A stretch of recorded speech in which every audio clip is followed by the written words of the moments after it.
Banyak Pak kan?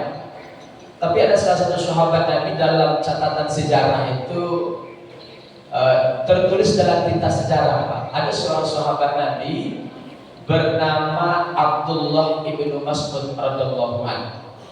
Jadi kalau disebutkan Abdullah, jadi Rasulullah itu punya sahabat yang namanya itu banyak Abdullah.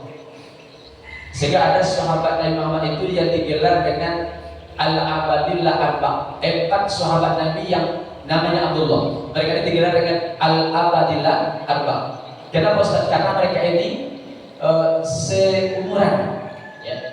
Yang 4 itu pertama ada Abdullah ibnu Umar, anak Umar bin Khattab radhiyallahu anhu. Yang kedua ada namanya Abdullah ibnu Amr bin As, berarti anak Amr bin As. Abdullah juga nama anaknya. Lalu ada Abdullah ibnu Zubair. Nah, ini berarti anak anak Zubair tadi. Jadi Abdullah juga nama anaknya. Lalu ada sahabat Nabi itu namanya Abdullah ibnu Abbas radhiyallahu anhu. Abdullah bin Abbas ini adalah berarti sepupu Rasulullah, karena Abbas ini adalah saudara daripada Abdullah, ayah Rasulullah Muhammad SAW. Jadi 4 sahabat Nabi ini digelar dengan Al-Abadillah Arba'. 4 orang yang namanya Abdullah. Mereka ini seusia, tapi tidak termasuk Abdullah ibnu Mas'ud. Kenapa? Karena Abdullah ibnu Mas'ud secara usia umur lebih senior dibandingkan sahabat yang 4 ini. Nah, tapi yang salah satu sahabat yang masuk Islam itu, ya, yang dia digelar dengan as-sabiqunal awwalun, orang yang awal-awal masuk Islam itu adalah ini beliau ini, Abdullah ibnu Mas'ud radhiyallahu anhu. Kenapa dia masuk Islam Ustaz? Diceritakan langsung oleh Abdullah ini Pak. Jadi Abdullah ini sahabat Nabi yang kerjanya itu menggembala kambing. Menggembala kambing seorang tokoh Quraisy bernama Utbah.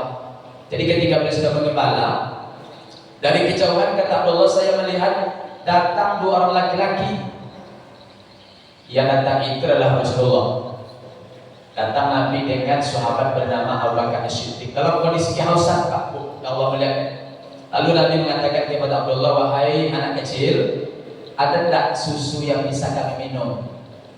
Kata Abdullah dengan polosnya, ini kambing bukan milik saya, ini milik tuanku. Tidak satu tetes pun air yang bisa kuberikan kepada tuan. Ya. Lalu kata Rasulullah kepada Abdullah bin Mas'ud, ada tak kambing itu tidak pernah mengeluarkan susu Pak? Jadi kambing yang masih kecil yang belum mengeluarkan susu. Kata Abdullah, ada, kata Abdullah.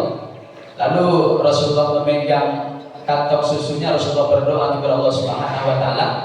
Lalu ketika itulah, ya, kambing yang semestinya belum mengeluarkan susu, Allah melihatkan, tapi karena didoakan oleh Rasulullah, maka air agam itu mengeluarkan susu Pak. Dan itulah diminum oleh Rasulullah Muhammad SAW ketika itu.